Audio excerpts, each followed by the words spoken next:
This is the PS5 controller, and I'm going to be showing you guys the crazy feature the touchpad can do. Let's dive into that. So guys, this is the PS5 controller, and that is my PlayStation turned on the screen. So I'm going to be showing you guys what you can do with this, and I just discovered it myself. I just want to show you guys that this can also be very helpful. So instead of using this to like type, you can actually use this to also type. So what you have to do is just take your hand and just put it on the touch bar here.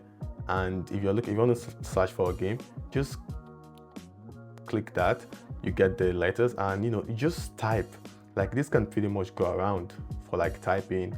You can type anything you want to type, and done.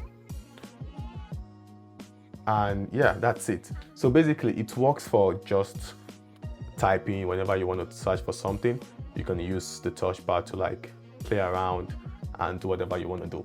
I just discovered that and I was like, oh, let me just show you guys. And if you've known about this before, let me know. And if this is your first time knowing that this touchpad can actually do this, leave a comment in the comment section, okay? And make sure you like, subscribe, and share, and turn on post notification to see more videos like this. Peace out.